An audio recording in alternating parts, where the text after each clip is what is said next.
toi, t'es né dedans. Ouais. T'es né en 83, Ouais. c'est ça, à Saint-Martin-du-Larzac. Ouais. Donc tu m'as dit c'était un village squatté, occupé, Ouais. sans eau ni électricité, hein, je crois, au début. S'il devait y avoir le jus, mais il n'y avait pas l'eau courante encore. C'était sur citerne. C'est encore un peu sur citerne d'ailleurs. Ouais, comme ici. Le réseau il vient juste en complément quand les citernes sont vides en fait. Et ta mère, je l'ai rencontrée, Chantal, Ouais. elle est venue, elle m'a dit en 81, je crois, elle avait 20 ans. Oui. Ouais. Étant né sur le plateau de parents qui sont installés sur la fin de la lutte parce qu'il y avait des fermes à squatter pour bloquer l'avancée de l'armée. Et puis après, quand Mitterrand est arrivé en 80, il a arrêté le projet d'extension. Donc comme mes parents squattaient cette ferme à Saint-Martin, après il y a eu toute l'histoire avec la SCTL, le fait que les gens d'ici gèrent du coup les terres qui étaient prévues dans l'agrandissement du camp militaire. Et comme ils étaient là, ils étaient venus squatter, ils ont eu un bail amphithéotique sur cette ferme, Saint-Martin.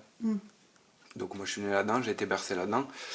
Et c'est vrai que la lutte, il y a eu une continuité. Moi je suis là parce qu'il y a des gens qui sont battus et mes parents qui sont arrivés là un peu sur la fin de cette histoire. Donc je suis là dans la lutte parce que s'il n'y avait pas eu cette lutte, il y aurait eu un camp militaire et donc mes parents ne seraient pas venus là et peut-être je ne serais pas là. Enfin, voilà, donc je suis un peu un enfant de cette histoire. Enfin, cette histoire fait que je suis là. Enfin, pour moi, c'est lié. Et après, à la suite de ça, il y a eu pas mal de trucs au niveau du Larzac. Il y a eu des échanges avec les Kanaks, la Nouvelle-Calédonie, Jean-Marie Tchibaou. Il y a eu des échanges avec les essais nucléaires à Mururoa, qui étaient dans les atolls là-haut, dans le Pacifique. Alors ça, je crois que j'ai vu Christine en parle, mentionne. Ouais. Elle y est allée, non? Elle Il y a des gens allée, qui ouais. sont allés là-bas. Il y a eu une délégation du Ouais. Larzac qui est montée à Mururoa, ouais. Ouais. Il y a toutes les mouvances anti-nucléaires et tout ça aussi. Donc moi j'étais un peu bercé dans ce truc-là, d'aller faire des manifs, de contestation. J'ai rencontré ma compagne, bon, on se connaissait déjà avant, mais on a participé à une chaîne anti-nucléaire il y a quelques années. C'était dans le sud de la France. Voilà, enfin donc... aujourd'hui, qu'est-ce qui reste de ce truc militant je dirais qu'il y a plein de jeunes du coup qui sont un peu de ma génération qui ont été bercés par ce truc-là et qui continuent à avoir des envies de lutte, d'autres mondes possibles, comme c'était le slogan au rassemblement Larzac 2003. Moi actuellement je fais partie de Radio Larzac, donc c'est un truc qui est né à la suite du rassemblement Larzac 2003, qui est une radio associative locale, qui était très militante dans ses programmes à ses débuts, qu'il est un peu moins maintenant. De par le fait qu'on est installé maintenant à Millau, avant on était sur Larzac.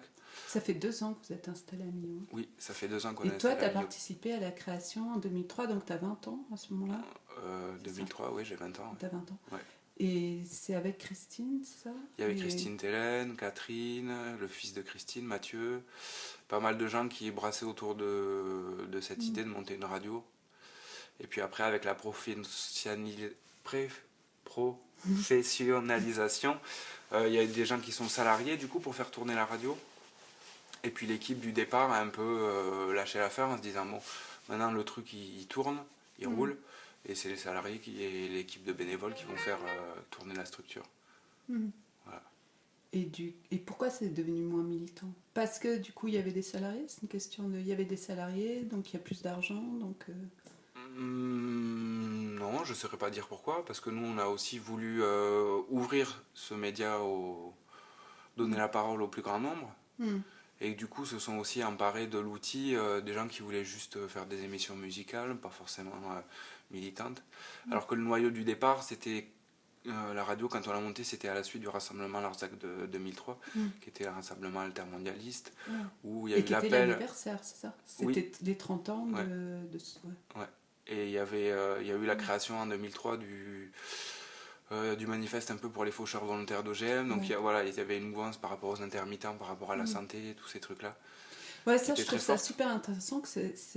D'après ce que je comprends, ce rassemblement 2003, qui était un anniversaire, on aurait pu dire que c'était juste une commémoration un peu nostalgique. En fait, non, ça donne naissance à la radio et aux faucheurs d'OGM. Oui, ça, hein, oui, et puis il y avait plein de mouvements. Jean-Baptiste Libouban. Ouais, c'est à ce moment-là, avec Thierry aussi, il fait partie, ils font signer plein de gens pour qu'ils aillent faucher, quoi. Ouais. Ça se crée à ce moment-là. Ouais. Ouais, c'est un peu le démarrage de tout ça. Et c'était l'idée de fédérer ces luttes.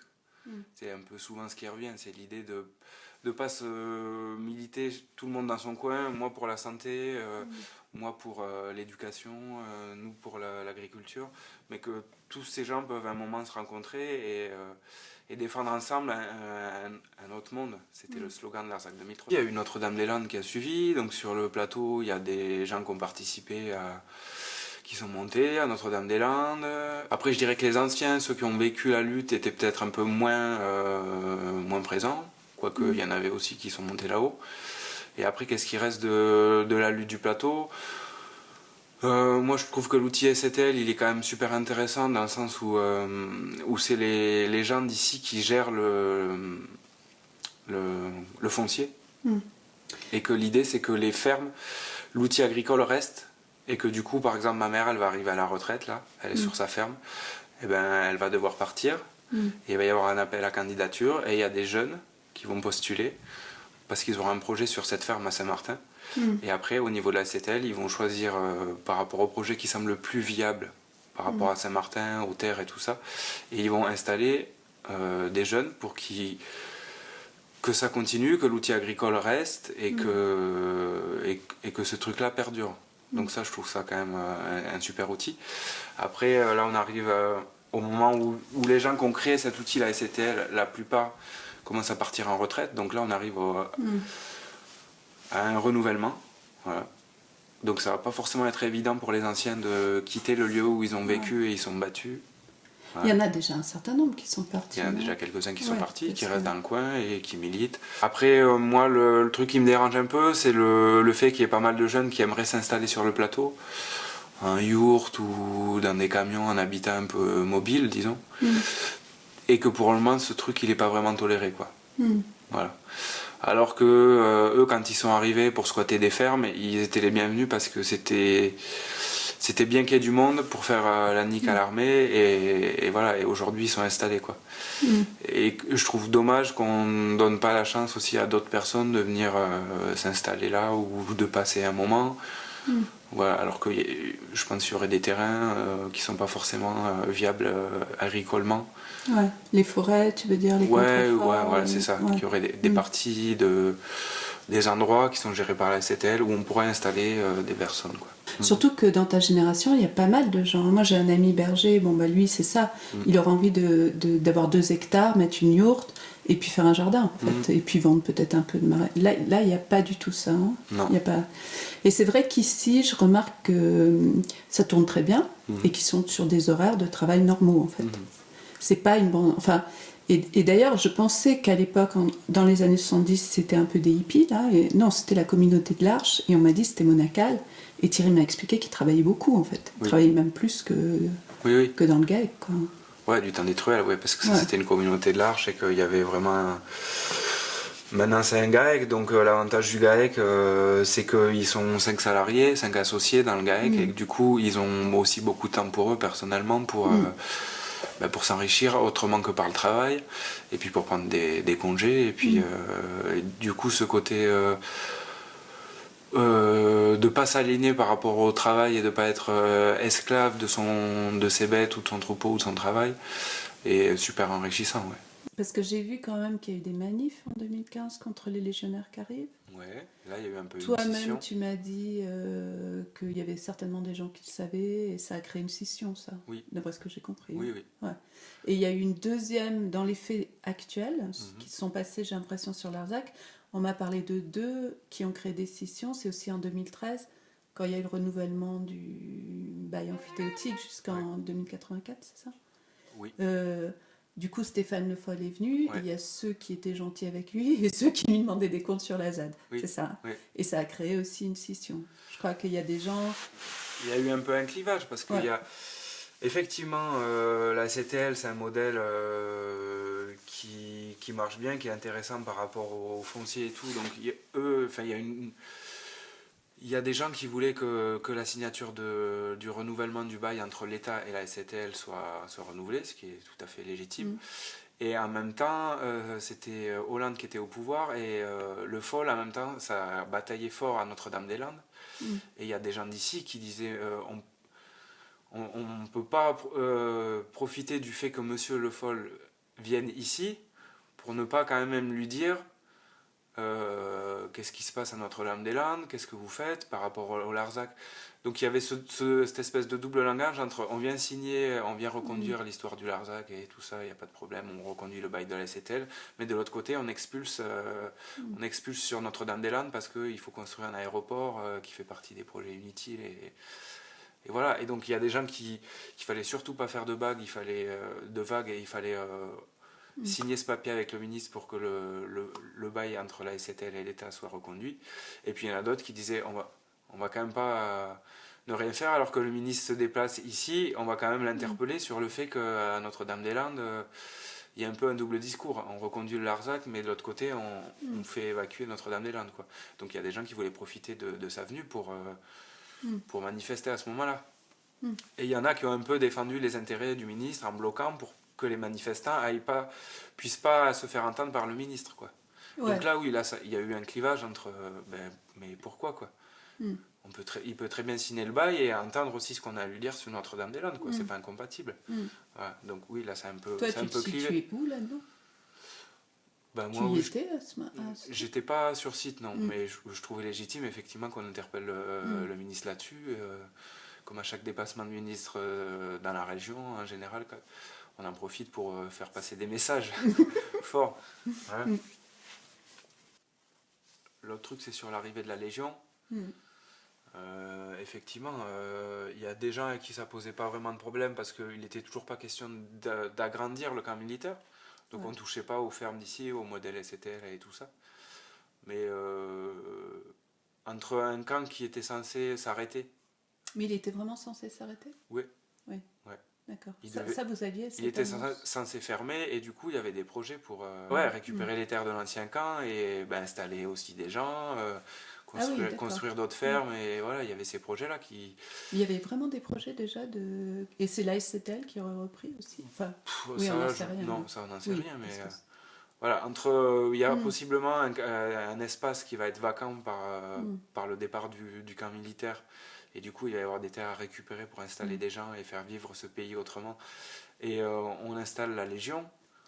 Clairement, il y a plein de gens antimilitaristes qui ne voulaient pas de la Légion, quoi. Et c'est pareil, donc il y en a certains qui ont plus ou moins cautionné l'arrivée de la Légion, quoi. Et donc il y a un rassemblement qui s'est fait là sur le plateau et il y a des anciens de la lutte qui n'étaient pas présents à ce rassemblement parce que peut-être justement ils étaient un peu en porte-à-faux. Tu penses que les anciens le savaient en fait, hein, c'est ça? Enfin, en tout cas, on l'a appris un peu après. On a appris un peu après qu'il y avait eu des réunions en catimini pour installer la Légion sur le plateau. Ouais. Donc on l'a appris après, oui. Ouais. Du coup, ça clive aussi. Forcément, on fait des trucs en cachette. Il y a peut-être des intérêts quelque part, je sais pas, mais je sais pas. Et là, moi, j'ai un peu regardé assez vite. Donc, on voit effectivement une manif familiaux en 2015. Et ils disent qu'il va y en avoir de plus en plus sur 3 ans. Donc là, je me disais, on est justement en 2019. Donc, c'est ça, on a atteint 1200. C'est ce qu'ils ont fait? Ils en envoient de plus en plus Ça, j'ai pas suivi. Parce que c'est 500 au départ et je crois qu'il doit y en avoir 1200. Oui, j'ai pas suivi où ils en sont du nombre de légionnaires, mais il va y avoir des retombées énormes pour le territoire parce qu'il y avait la Légion et tout ça. Et puis, ils sont bien en train de se rendre compte qu'il n'y a pas énormément de retombées. Oui. Il y en aurait eu autant s'il y avait eu des fermes, des fermes bio. Puisqu'il y aurait eu des enfants, il y aurait eu, par rapport aux écoles, il y aurait eu... il y aurait eu de la production, il y aurait eu une vie autre, un tissu culturel, associatif. Oui. Ouais, et d'ailleurs, j'ai appris que l'école a fermé il n'y a pas longtemps. Cette école où tu as dû aller, là, et les enfants de Johan aussi sont allés. Ouais. Et en même temps, quelqu'un m'expliquait que quand même, il y a plutôt plus de monde qu'avant, que dans les années 70. C'est ça, hein? Oh, moi, quand j'étais au tout début, il y avait plus de 40 élèves. Après, sur la fin, les dernières années, là, ils étaient une dizaine. Donc comment t'expliques ça? Ça veut dire qu'il y a moins de personnes? C'est une histoire de renouvellement, c'est-à-dire que quand les jeunes ils sont arrivés, comme mes parents dans les années 70, c'était des jeunes, donc ils sont installés, ils ont eu des enfants dont je fais partie. Donc là, à ce moment-là, il y avait beaucoup d'enfants Donc cette école, ils l'ont créée dans des préfabriqués, en fait, parce qu'il fallait accueillir les enfants du Larzac, quoi.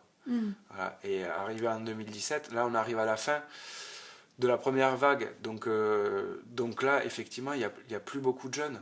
Mais là, il y a plein de gens qui sont sur les fermes, qui vont partir à la retraite. Et ça commence. Et du coup, il y a des jeunes qui arrivent avec des enfants. Et là, d'ici quelques années, il va y avoir un nouveau plein d'enfants sur le plateau. Mais tu voilà. penses. D'accord. Il faut le temps que voilà, les nouvelles fermes soient, que les fermes soient reprises par des nouveaux. Et les gens qui présentent des projets, c'est plutôt des enfants. Enfin, parmi ta génération, en tant qu'enfant du Larzac, vous êtes beaucoup à avoir envie de réinvestir. Pas forcément. Pas forcément. Pas forcément. Moi, mon petit frère, il a pris la suite. Il a pris une ferme à côté de chez mes parents. Ils ont monté un GAEC, donc lui, il a pris la suite. Moi, je suis pas parti dans le monde agricole pour le moment. Mais après, on est attaché au territoire. Donc, d'une manière ou d'une autre, on est plus ou moins tous dans la région. Après, il y en a qui travaillaient comme intermittents du spectacle. Je pense à un copain sur le rassemblement Larzac 2003. En bénévole, ils ont bossé sur les scènes et tout ça, parce qu'il y avait des scènes de concert. Il y avait Manu Chao, Asian Dub Foundation, La Phase, plein de groupes qui sont venus jouer. Et ils ont participé à ce truc-là en bénévole. Et après, ils ont découvert ce monde-là, le monde de l'intermittence, de la culture. Et voilà, et il y a plein de gens, du coup, ils ont monté une boîte qui est sur Rodez et ils font... Ah, donc ça aussi, c'est issu de ce rassemblement 2003. Ouais, voilà. Enfin, Mais vous n'avez pas eu envie de faire les 40 ans, du coup, 2013 Parce que ça a l'air tellement fécond, ce rassemblement 2003, que... Ouais. Non, il n'y a pas eu forcément l'envie. Et puis, faire un anniversaire pour un anniversaire, pas forcément. Et puis, voilà, aujourd'hui, il y a eu quand même pas mal de clivages et il faudrait arriver à mettre tous ces gens autour de... Il y a plus de clivages donc, à cause de ces événements qui sont passés donc, actuellement qu'en 2003, finalement. Oui. Que les gens étaient plus unis en 2003 que... Ouais. Oui, bien sûr. Oui, il y a des trucs qui sont passés.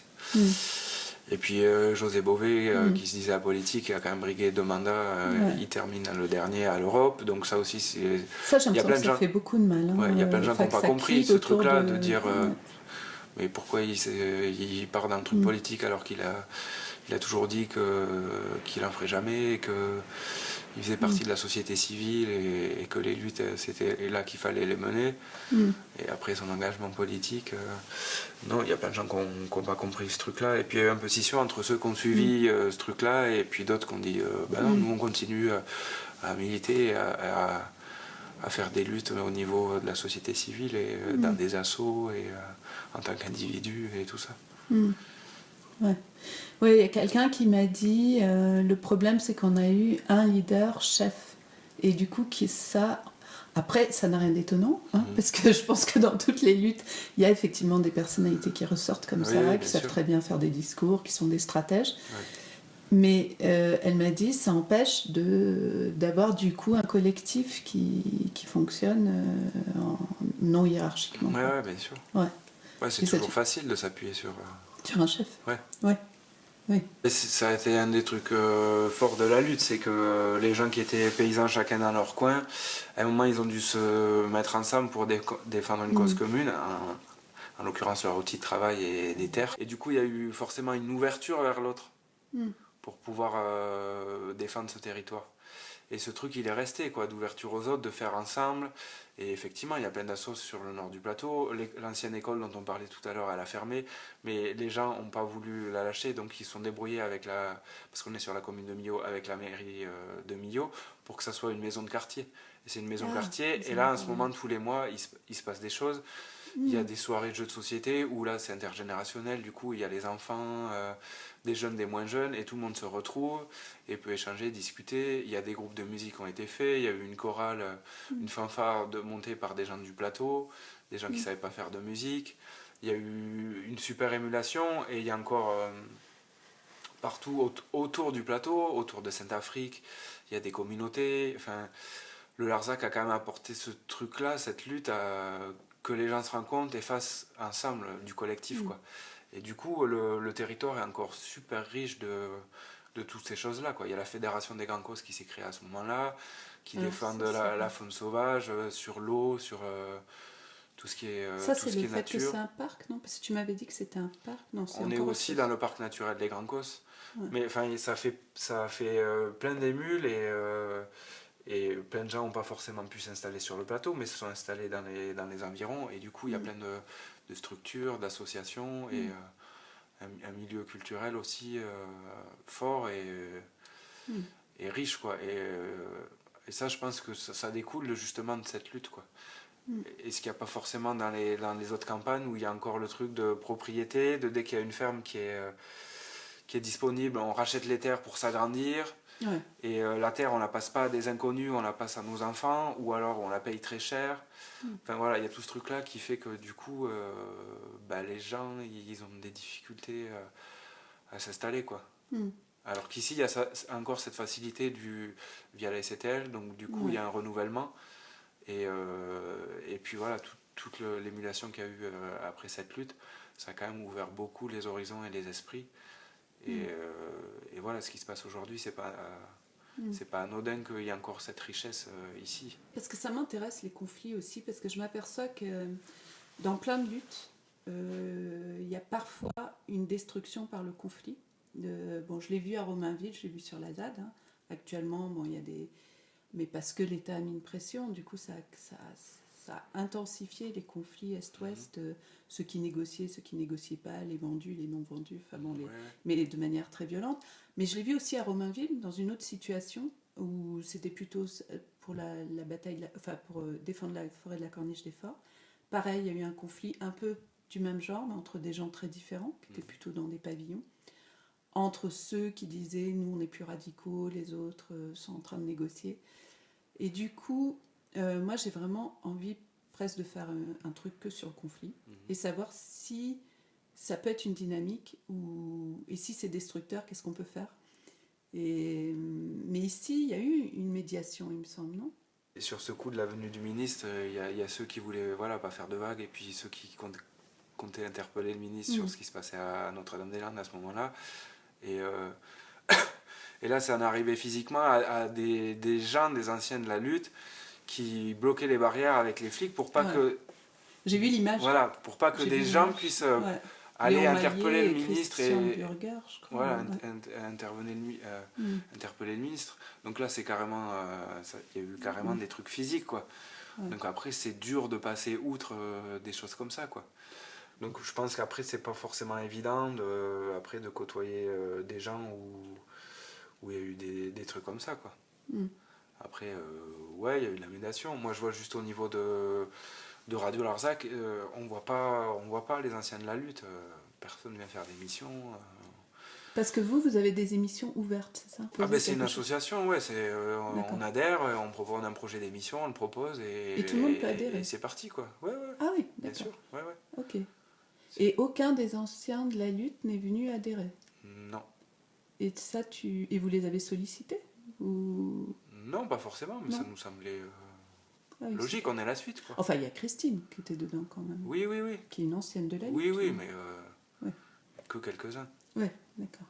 Alors, eux, ils ont leur journal, Gardarène Larzac, et nous, on a notre radio, les jeunes. Il y a un peu ce truc-là de clivage. Après, moi, nous, on fait nos trucs. Et vous n'écrivez pas dans Gardarène ou Larzac, c'est ça ? Non, moi, je suis pas du tout amer par rapport à ça. Hein, mais c'est juste un constat, en fait. Que Christine m'a parlé d'amertume, elle. Ouais. Mais une amertume qui l'empêche pas d'agir, quoi. Enfin, non, c'est ça, c'est pas une... Ça nous empêche pas. Ouais. Et puis on n'est pas légitime d'un truc. Quand on a créé Radio Larzac au début, il y a quand même des gens qui nous ont demandé de quel droit vous utilisez le mot Larzac. Ah bon ? Comment ça ? C'est pas une propriété privée, Larzac. Oui, j'ai dit c'est pas une marque déposée ou quoi que ce soit. On est une radio, on est sur Larzac, on s'appelle Radio Larzac. Il faut demander la permission à qui.